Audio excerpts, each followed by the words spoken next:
This podcast is sponsored by Communicate and Connect Counseling, where we have a team of therapists who provide individual, couples, and family therapy services, all tailored to meet the needs of military and veteran families. To learn more about our services, visit www.communicateandconnect.com.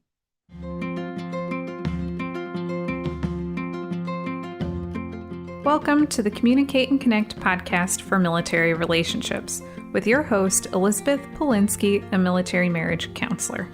If this is your first time listening to the Communicate and Connect podcast, please take a second to go rate, review, and subscribe to make sure you get all our future episodes. We also really want to know what it is you love about our podcast, and if for some reason you're not loving it, we want to know that too, because we're committed to providing the best quality content to help you improve your relationships.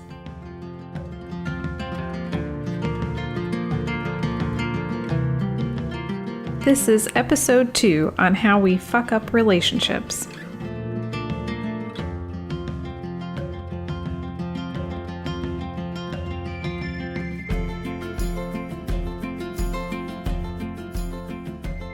Hey everyone, so I'm glad you are listening to this episode. This is the second episode in our Communicate and Connect podcast series, and this is going to be a really fun episode today because today, we're going to start off right from the beginning and talk about how we all just kind of fuck up relationships and how we just mess relationships up. And so to start us off, I'm going to maybe tell you a little bit about my history and a fun story that it's not really fun, but an interesting story about how my best friend and I became best friends. And my best friend and I went to grad school together at the University of South Carolina, and we became friends not, partially because of our coursework together and also because we had as a hobby and similar, we both really like swing dancing, which is like Lindy Hop, old style 20s and 30s type of dancing. And so we became friends really quickly.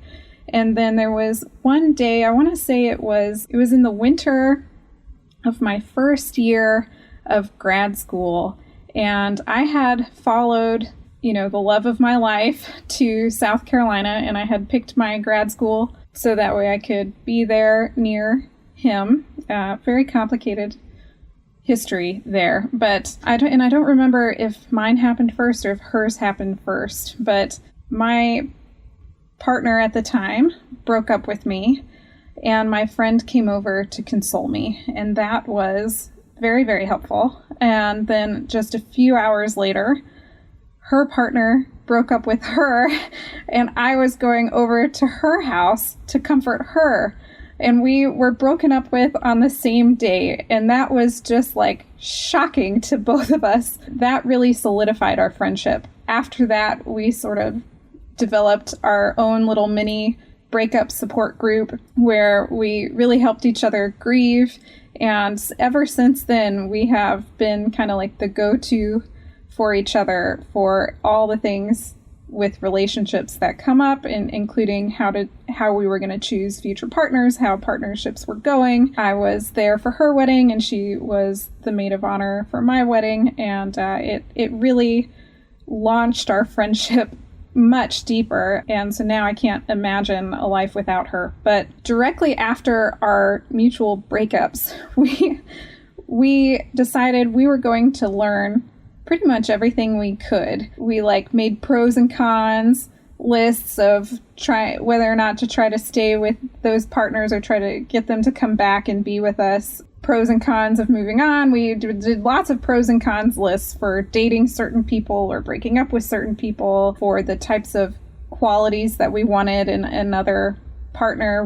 I remember she had me, specifically after that breakup, she had me make a list of every single thing that I ever wanted in a relationship and compare that to what my partner had been providing. And I think her intent was, to help me move on a little bit because I wasn't getting a whole lot of those things met. My partner was, is really great still, and I still care a lot about him, but not a good fit, which I think we would both even say to this day. The other thing that I did after that breakup is that I got this book called The Science of Happily Ever After, and we're going to have, hopefully, an entire show devoted to that book later on, so I'm not going to go too deep into that. But that was one book that I got. I got some other books as well, where I read everything that I could to learn how to have a good relationship, how to have a healthy relationship. It was very, very hard and difficult to find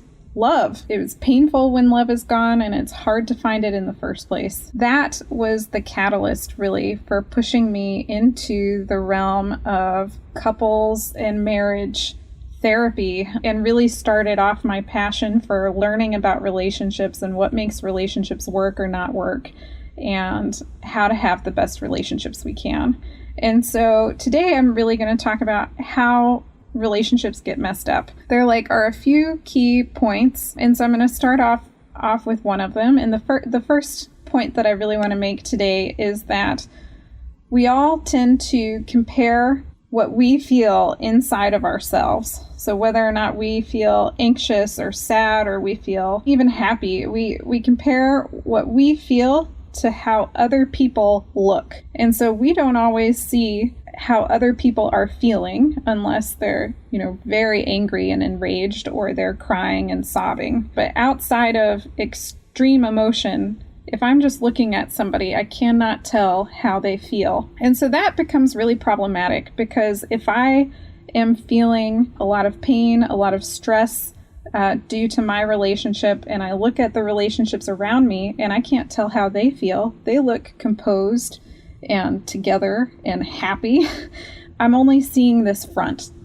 So when other couples appear to be happy, I'm only seeing this external thing that they are showing to the world, and I'm not seeing the struggles that they have in their relationship, or the feelings that they have about what's working or not working. So outside of this comparison that happens, so I compare how I feel to what I see in others, I tend to also compare my relationship to the messages that I get from society. And so this could be from tabloids. If you are in the grocery line and you see a magazine or a tabloid there, and it's like, the 10 things to do to get them back, the 6 sex positions to make sure he loves you forever, or, I feel like I could make up these little sayings on tabloids all day long. So even at the grocery store, we're hearing there's something wrong with your relationship.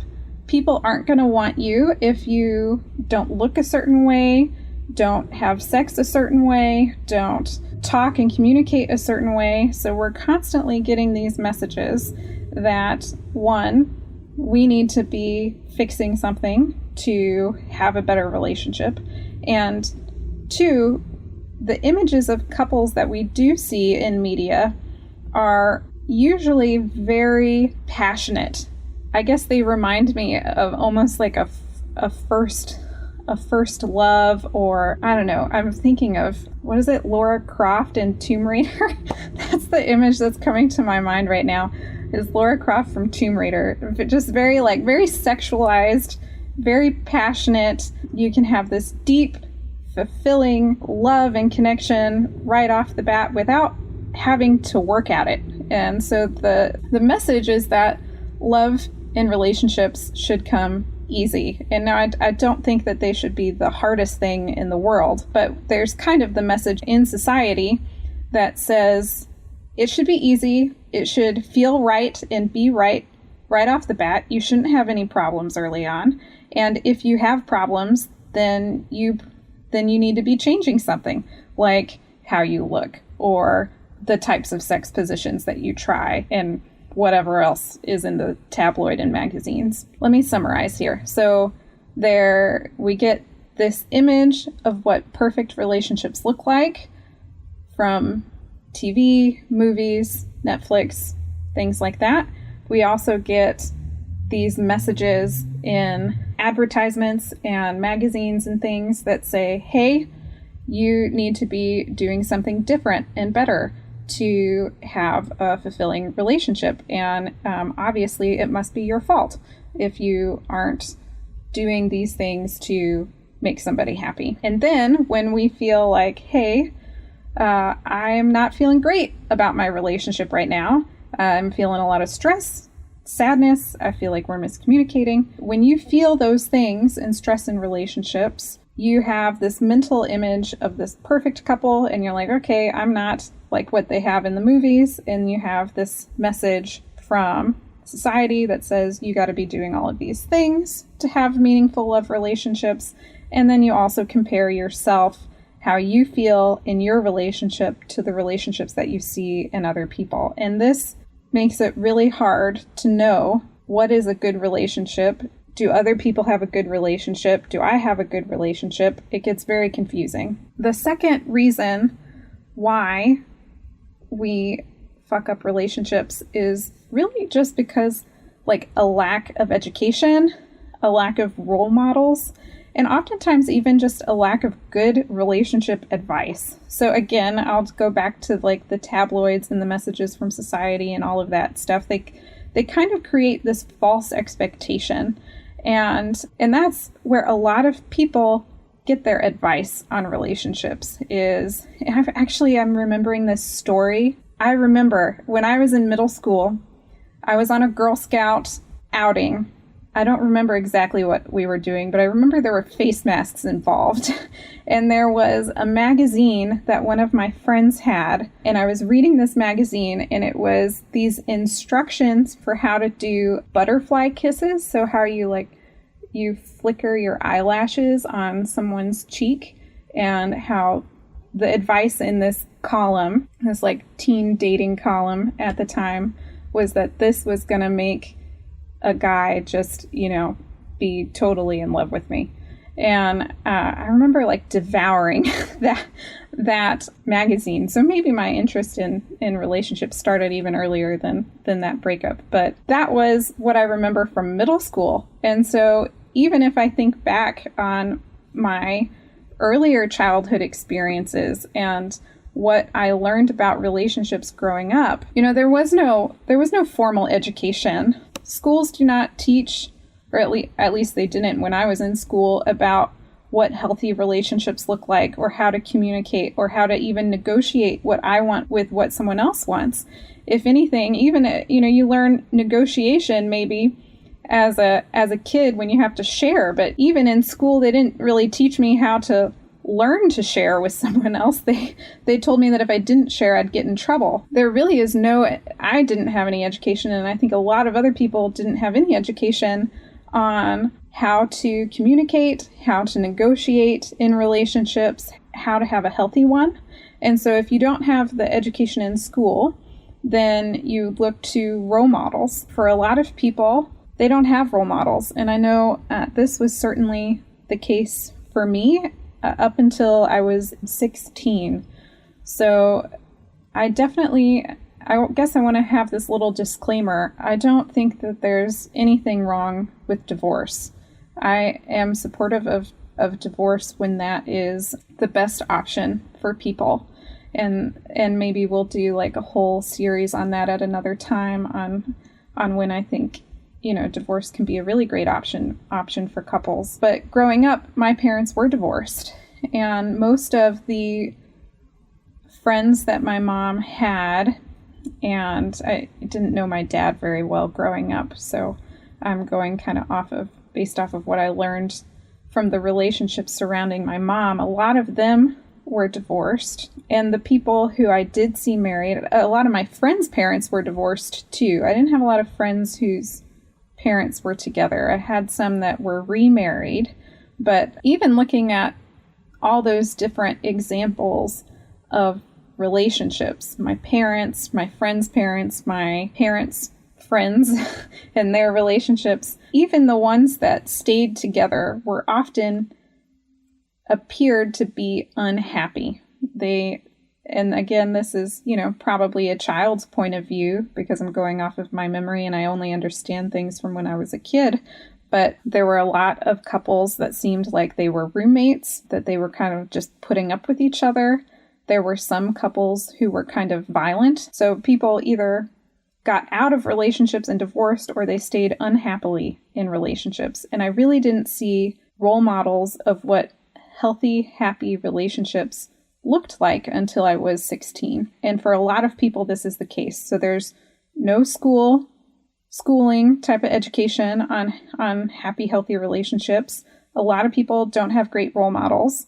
And so when they don't, as my previous story maybe suggested, when kids don't have role models, they go look for role models in media.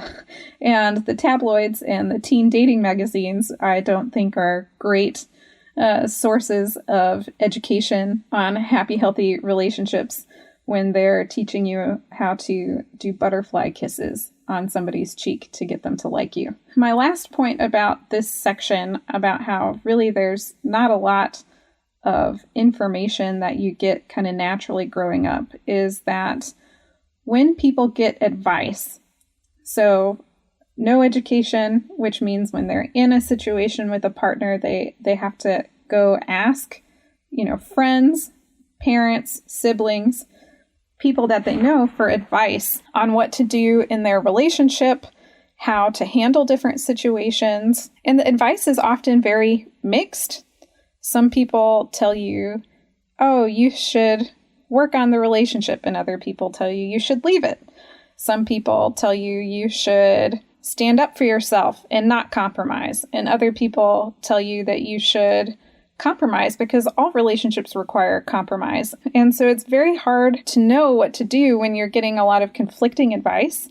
A lot of the advice is very superficial, or it's maybe from people who don't have good relationships themselves, but are very opinionated. If you could see me, I'm like raising my hand right now because I want everyone to take a little moment and think about how many of you know people who don't have very great relationships, but they're very opinionated about what your relationship should look like. So if everyone just took a moment, I'm going to just applaud you, because this is so common, is that people almost always want to tell you how to live your life, even if they haven't quite figured theirs out yet. So to summarize all of this, no education, often no role models. When you get advice, either from friends or family or from media, it's mixed, superficial, and it's oftentimes not very good advice. So people are not getting a whole lot of great information about how to have happy, healthy relationships. The next reason why we really mess up relationships has to do kind of with the science of communication. And this is because only 7% of communication happens through words. And that means 93% of communication, of the message that someone gets when I'm talking to them, is based off of tone of voice and body language. So if I am talking with my partner, the message that they get is only going to be 7% of my words and 93% of my tone of voice and my body language. That's the same message that I'm going to get from my partner, which is how miscommunication happens all the time, because what people, and it's not like people are doing it intentionally, it's the brain. When the brain is trying to understand the information coming in, the brain is going to pay more attention to tone of voice and body language, because it really needs to, in order to react in a very responsive way in case there is a threat in the environment. So this is kind of like just a normal, natural,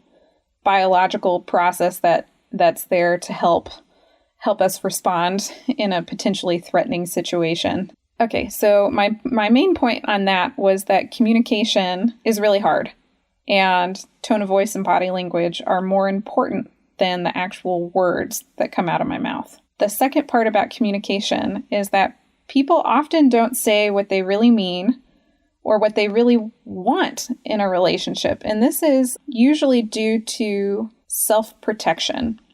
So if I really want to maybe know that my partner cares about me. So maybe at a really deep core level, I'm really wanting to know that my partner cares.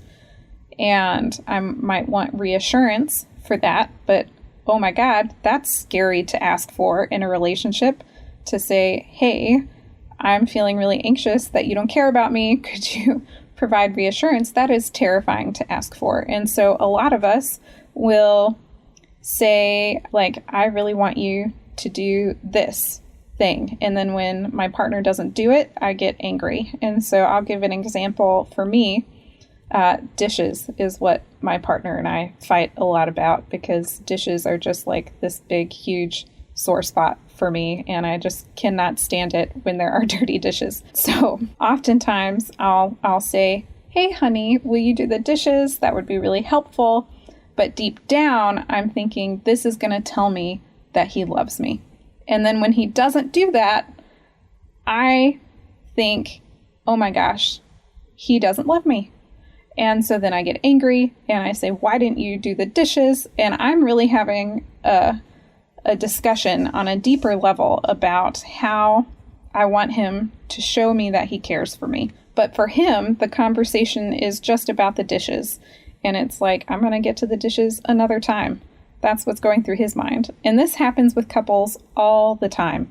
All the time. Like, this is one of the main things that I end up helping couples work through, is being able to communicate and talk about this and really be having the same discussion instead of having two very different discussions that neither of them are on the same page for. So only 7% of what I say verbally, of my words, gets across in communication. What my partner hears is tone of voice and body language.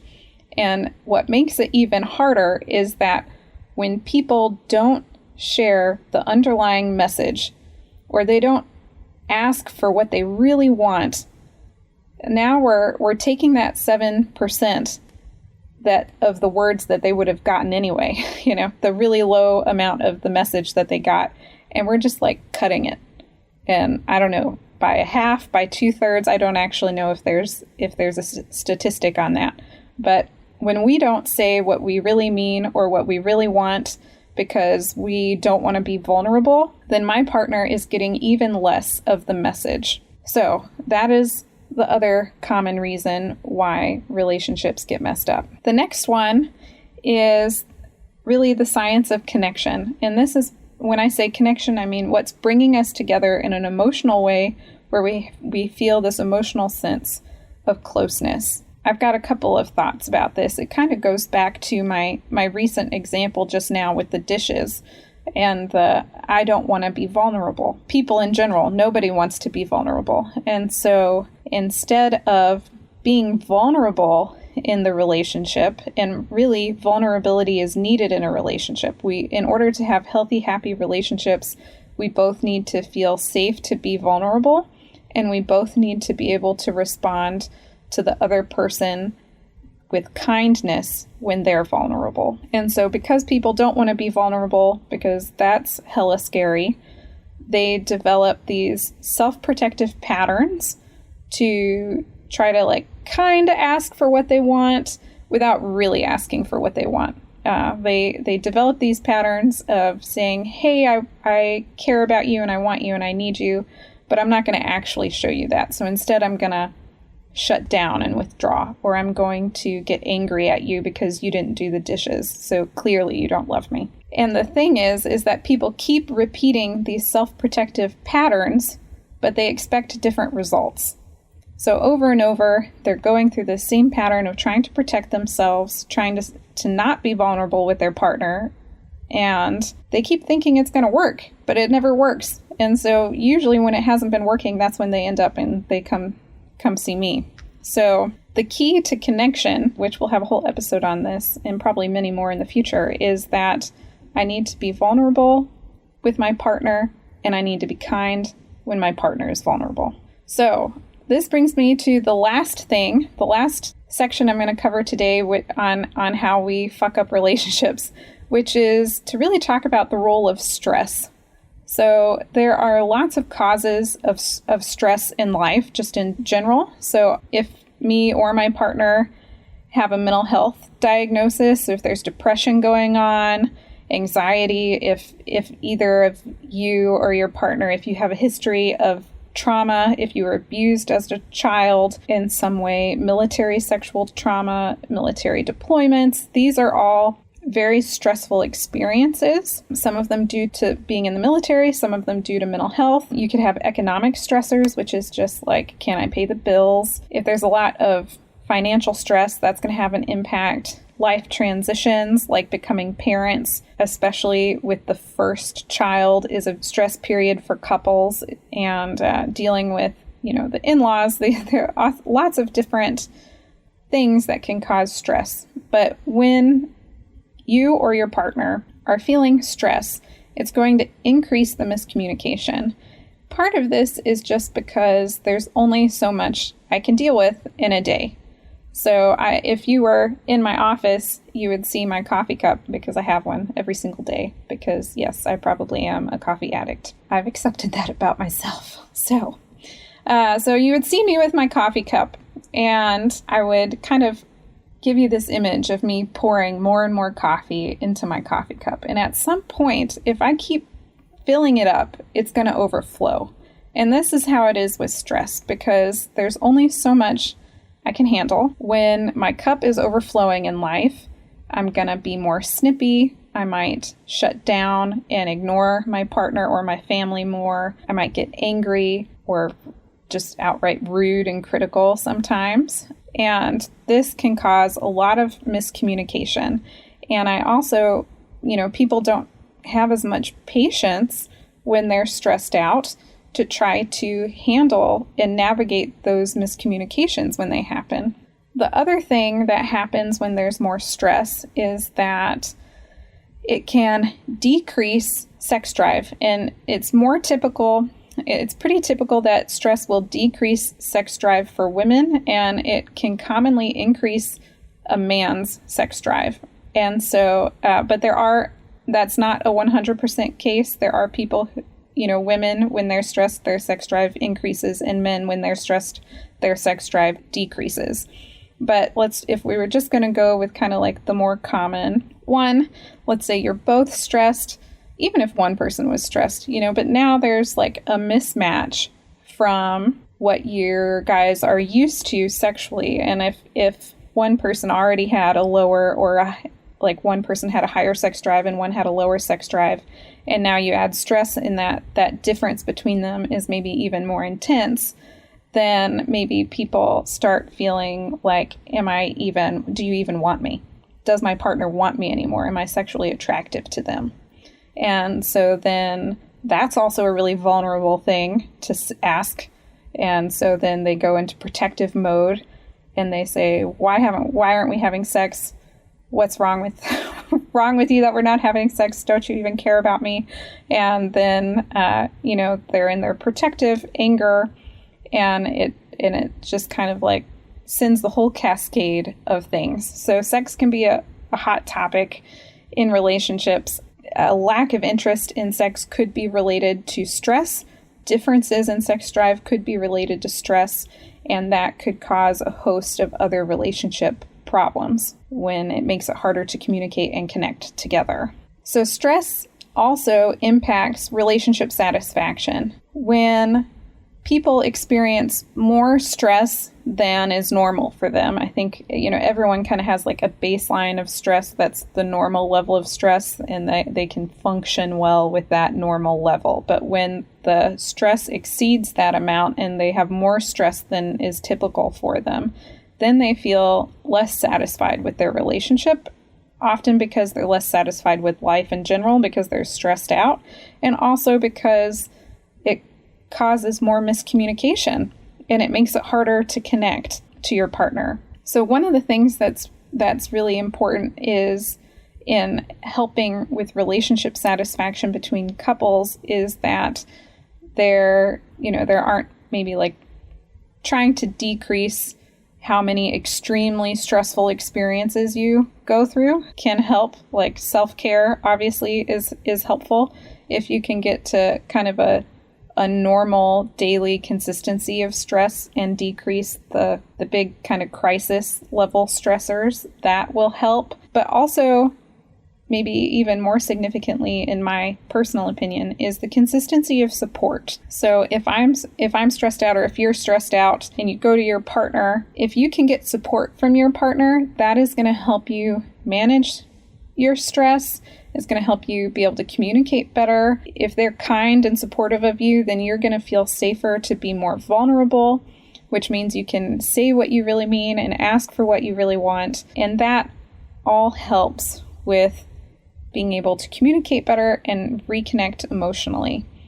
So, if I were going to kind of just summarize all of this for you, there are a lot of reasons why we fuck up relationships. One is that we compare what we're experiencing in ourselves, in our relationships, to what we see in media and what we see on the outside of other people's relationships.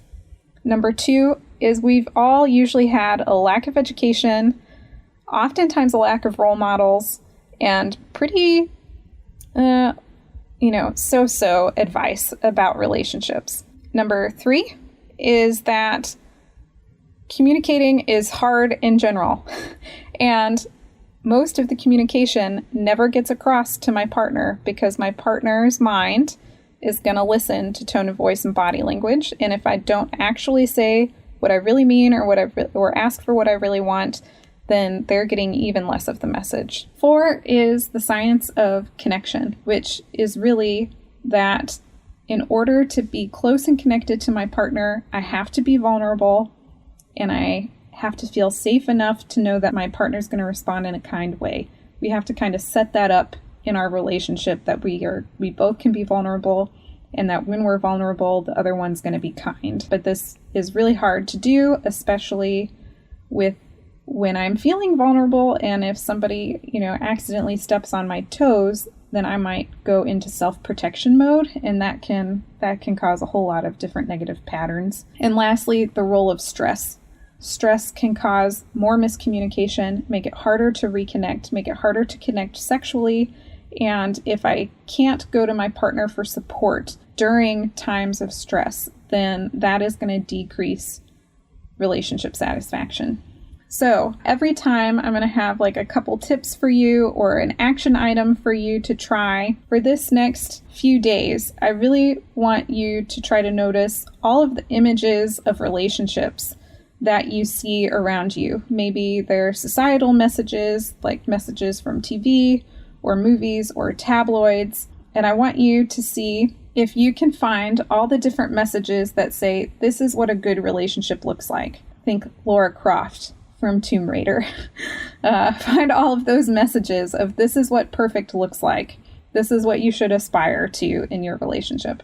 And secondly, I want you to look for all of the messages that you see in advertising or when you're in the grocery line that tell you your relationship isn't good enough unless it's, these sex positions or these, a certain weight, or I don't know, if you cook this. I'm thinking about all the cooking tabloids, which for real, I've seen the messages there too, because it's like, your man's going to love it when you cook this type of thing. So that's my challenge for you. And your action item connected to this episode is that go find all of the messages that have been pushed on you about relationships. So that way you can start thinking about how you have maybe internalized those messages and use those messages to set the standard for what you think a good relationship looks like.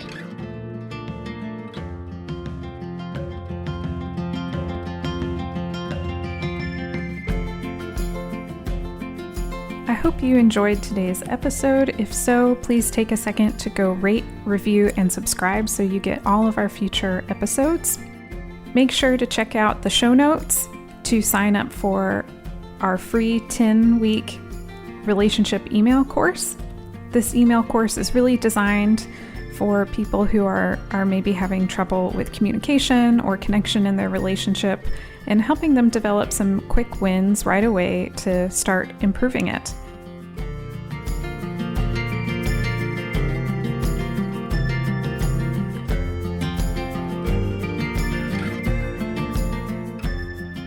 While I am a therapist, this podcast is for educational purposes only and is not considered therapy.